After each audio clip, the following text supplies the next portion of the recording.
போது வர வேண்டும் என்று அழைத்தார். மிக நல்ல நிகழ்ச்சி. கேன்சர் பற்றிய அந்த விழிப்புணர்வு மற்றும் அதையொட்டி நடைபெறுகின்ற விஜயா மருத்துவமனை சார்பில் எடுக்கப்படுகின்ற அந்த நடவடிக்கைகளை எடுத்து என்று சொல்லியிருந்தார். மாநகராட்சியின் சார்பில் மனக்குரிய முதலமைச்சர் அவர்கள் மனக்குரிய மேயராக இருந்த காலகட்டத்தில் மாநகராட்சியின் சார்பில் இயங்குகின்ற சுகாதாரத்துறையை சிறப்பாக மேம்படுத்தி அந்த சுகாதாரத்துறையின் மூலம் ஏழை எளிய மக்கள் உடனடியாக பயன்பெறுகின்ற வகையில் பல திட்டங்களை தீட்டினார். அதைதான் இன்றைக்கு எனக்கு முன்னால் பேசுகின்ற பொழுது மதுரைக்குரிய மருத்துவர் ஐயா சவுந்தரராஜன் அவர்கள் சொன்னார். என்னுடைய கருத்தை அன்றைய தினம் மாண்புமிகு உள்ளாட்சித்துறை அமைச்சராகவும் மாண்புமிகு துணை முதல்வராகவும் இருந்த இன்றைய முதல்வர் அவர்கள் என்னை அழைத்து என்னுடைய கருத்தை கேட்டறிந்து அது உடனடியாக செயல்படுத்தினார் என்று சொன்னார். எங்களுக்கெல்லாம் ஒரு மிக்க மகிழ்ச்சி. அவர் காட்டுகின்ற அந்த வழியில் தான் இன்றைக்கு பெருநகர சென்னை மாநகராட்சி செயல்பட்டு கொண்டிருக்கின்றது. உதாரணமாக நாங்கள் எல்லாம் உள்ளாட்சி அமைப்புகளில் தேர்வு பெற்று மாண்புமிகு முதலமைச்சர் அவர்களால் துணை மேயராக நான் அறிவிக்கப்பட்டு அந்த பொறுப்புக்கு வந்த பிறகு மருத்துவ துறையின் சார்பில் இயங்குகின்ற அந்த பல்வேறு பணிகளில் நாங்கள் காட்டிய ஆர்வத்தின் அடிப்படையில் அப்பொழுது பணக்குரிய மேயராக இருந்து இன்றைக்கு மக்கள் மருத்துவ மற்றும் மக்கள் நல்வாழ்வுத்துறை அமைச்சராக இருக்கின்ற மதிப்புக்குரிய அண்ணன் மா சுப்பிரமணியம் அவர்களும் சென்னை மாநகராட்சியின் சுகாதாரத்துறைக்கு தன்னாலான எல்லா உதவியும் செய்வேன் என்று சொல்லி அதை செய்து கொண்டிருக்கின்றார். அதன் தொடர்ச்சியாகத்தான் இன்றைக்கு டயாலிசிஸ் ஒவ்வொரு மண்டலமாக வேண்டும் என்று சொன்னோம் என்று அன்றைக்கு நம்ம மதிப்புக்குரிய மருத்துவரையா சொன்னார்களே, இப்பொழுது ஒவ்வொரு மண்டலத்திலும் மாநகராட்சியின் சார்பிலும் ரோட்ரிக் நிர்வாகிகளுடைய ஒத்துழைப்போடு கூட டயாலிசிஸ் சென்டர், இலவச டயாலிசிஸ் சென்டர் தொடர்ந்து நாங்கள் அதை கட்டமைத்துக் கொண்டிருக்கின்றோம். காரணம், இன்றைய காலகட்டத்தில் டயாலிசிஸ் என்ற ஒரு அந்த சேவை பொதுமக்களுக்கு அத்தியாவசியமாகிறது.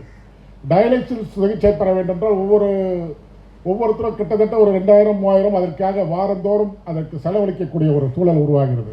மிகவும் ஏழ்மையில் உள்ள மக்கள் வாரந்தோறும் 2000-3000 ரூபாய் செலவு பண்ணக்கூடிய சூழல் இல்லாத சூழலில் அவர்களுக்கு அவருடைய உடல்நலத்தையும் பேணி பாதுகாக்க வேண்டும், அவர்களுக்கும் உரிய சிகிச்சை நம் அரசின் பால் வழங்க வேண்டும் என்றுதான் மாநகராட்சியும் அதில் அக்கறை கொண்டு மாநகராட்சியின் சார்பிலும் தன்வார தொண்டு அமைப்பான ரோட்ரிக் சங்க நிர்வாகிகள் ஒத்துழைப்பு கூட ஒவ்வொரு மண்டலமாக நாங்கள் டயாலிசிஸ் சென்டர்ஸை நிறுவி அதற்கான பிரத்யேக கண்காணிப்பில் அந்த சென்டரை வழிநடத்தி கொண்டிருக்கின்றோம்.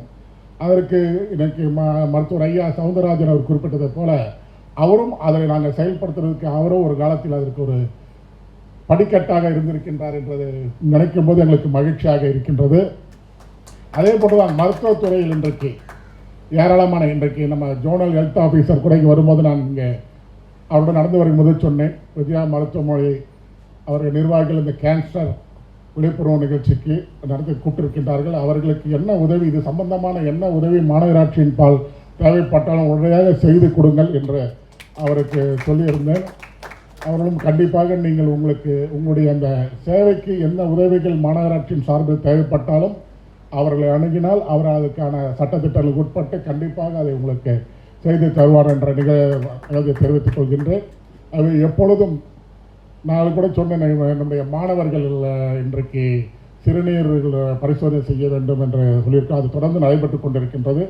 இந்த ஆண்டு கூட இதுவரை மாநகராட்சியினுடைய பள்ளியின் வரலாற்றில் இதுவரை இல்லை. இந்த ஆண்டு மட்டும் மாநகராட்சியினுடைய கீழ் இயங்குகின்ற சென்னை பள்ளியில் மட்டும் 22,612 பிள்ளைகள் புதியதாக இந்த ஆண்டு மட்டும் கல்வியாண்டில் சேர்ந்திருக்கின்றார்கள்.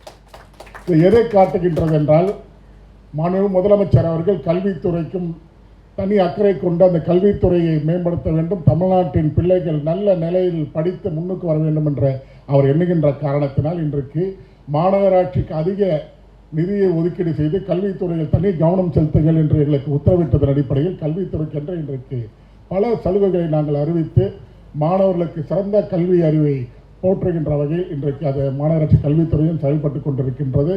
இன்றைக்கு கூட காலையில் வருகின்ற போது ஒரு நிருபர்கள் கேட்டார், இன்றைக்கு புறநகர் பகுதியில் படிக்கின்ற பள்ளி மாநகராட்சியின் கீழ் இயங்குகின்ற சென்னை பள்ளியின் மாணவர்கள் தொடர்ந்து தூரம் சென்று அவர் வீடு இல்லங்களிலிருந்து பள்ளிக்கு வருவதற்கு காலதாமதமாகிறது, நடந்து வருகிறார்கள் என்ற ஒரு செய்தி கேள்விப்பட்டு இன்றைக்கு மாநகராட்சியே தனியார் பள்ளிகள் தான் பேருந்துகள் இயக்க முடியும் என்ற ஒரு நிலையை மாற்றி மாநகராட்சியில் கூட அந்த மாநகராட்சியில் படுகின்ற பிள்ளைகளுக்காக பிரத்யேக பேருந்துகளை நாங்கள் இந்த ஆண்டு மட்டும் அறிமுகப்படுத்தி இருக்கின்றோம்.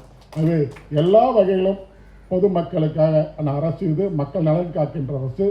மாண்புமிகு முதலமைச்சர் அவர்களுடைய எண்ணத்தை அறிந்து அவருடைய சிந்தனையில் ஒதுக்கின்ற திட்டங்களை செயல்படுத்துகின்ற வகையில் மாநகராட்சி செயல்பட்டுக் கொண்டிருக்கிறது. உங்களுடைய அருமையான கருத்துக்களை எப்பொழுதும் வரவேற்கின்ற நிலையில் மாநகராட்சி இருக்கின்றது. ஆகவே இந்த நிகழ்ச்சியில் என்னை அழைத்தமைக்காக நிர்வாகிகள் அனைவருக்கும், குறிப்பாக நண்பர் குமாரவேல் அவர்களுக்கும் என்னுடைய நன்றியை தெரிவித்து,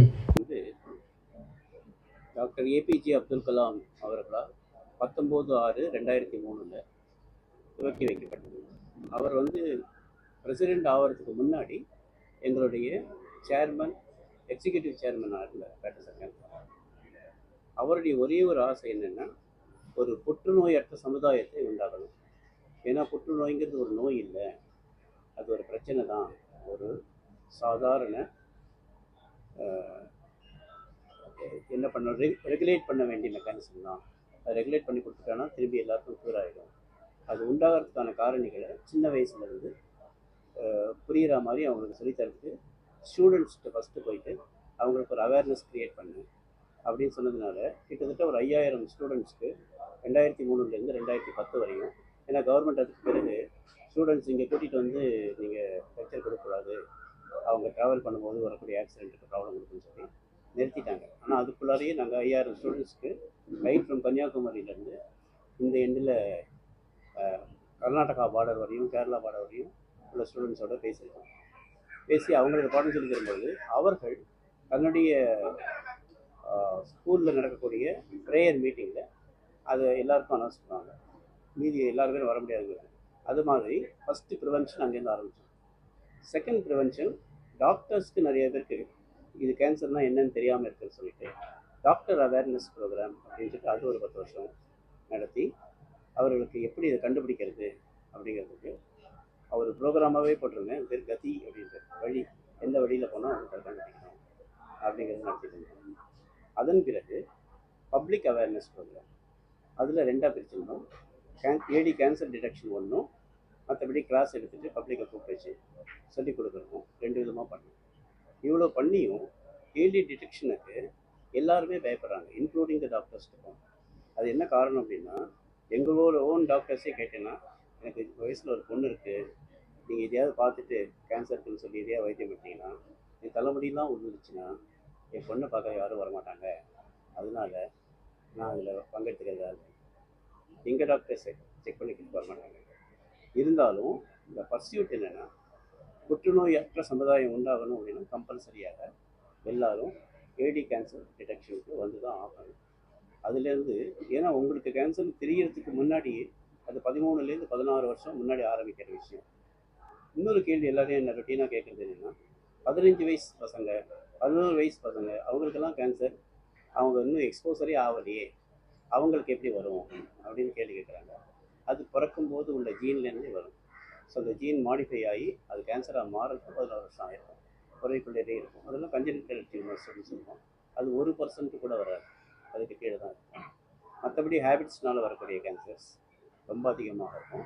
கவலையினால் வரக்கூடிய கேன்சர்ஸ் ரொம்ப ரொம்ப ஜாஸ்தியாக இருக்கும். இப்போ பிரெஸ்ட் கேன்சர், சர்வைக்கல் கேன்சர் பற்றி சொன்னாங்க. 80% ஆஃப் இந்த பிரெஸ்ட் கேன்சர்ஸ் மன அழுத்தத்தினால தான் வரும், டிப்ரெஷன்னால தான் வரும். லேடிஸ்க்கு அது ஒரு இன்ஹெரண்ட் இன்ஸ்டிங்க்டிவ் சிஸ்டம். அது ஆம்பளைங்க ரிசல்ட் ஓரியன்டாக யோசிப்பாங்க, லேடிஸ் ப்ராசஸ் ஓரியன்டாக யோசிப்பாங்க.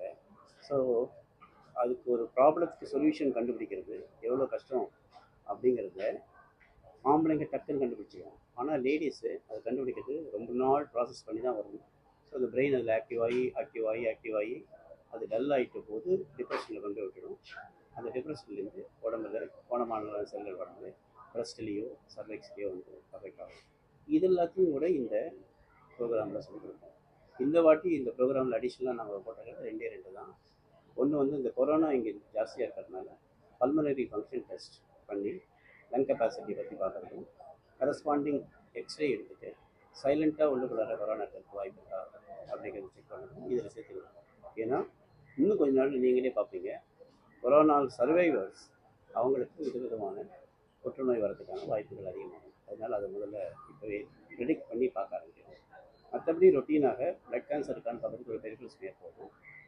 அப்புறம் யூரின்லேயே பலவிதமான கெமிக்கல்ஸ் வெளியில் எக்ஸ்கிரீட் ஆகிறதுனால உள்ளுக்குள்ளே இருக்கக்கூடிய ப்ராசஸில் கேன்சர் இருக்கா இல்லையாங்கிறத கண்டுபிடிச்சாங்க. 2 சிம்பிள் டெஸ்ட்டு பேப்ஸ்மியர் எல்லா லேடிஸ்க்கும் கம்பல்சரியாக இருக்கும். 3வது x-ray chest, ECG and echo இந்த அப்டமன் பார்த்துருவோம், அல்ட்ராசவுண்ட் அப்டமன் பார்த்துருவோம், அல்ட்ராசவுண்ட் வச்சுட்டு. ஸோ எல்லாமே ஒரு ரூல் அவுட் பண்ணி உங்களுக்கு ரிப்போர்ட்டு இந்த சனிக்கிழமை அது ஞாயிற்றுக்கிழமை கேன்சர் கம்ப்ளீட் ஸ்க்ரீனிங் முடிஞ்சிடுச்சுன்னா வர ஞாயிற்றுக்கிழமை அன்றைக்கி எல்லாரையும் கூப்பிட்டு வச்சு யார் யாருக்கு என்னென்ன ப்ராசஸ்க்கு ஃபர்தர் இன்வாலுவேஷன் ஃபர்தர் டெஸ்ட் பண்ணணும்னு சொல்லியிருக்கோம். இதுக்கு நடுவில் ஏதாவது பயாப்சி எடுத்து இது பாசிட்டிவ் வந்துச்சுன்னா அவங்கள ஐசோலேட் பண்ணிட்டு ஃபுல் ஒர்க்கப் பண்ணி அவங்களுக்கு ட்ரீட்மெண்ட் ஆரம்பிச்சு. இதுதான் இதோட purpose. Okay, sir. Thank you, sir. Introducing our Bhopal Naidu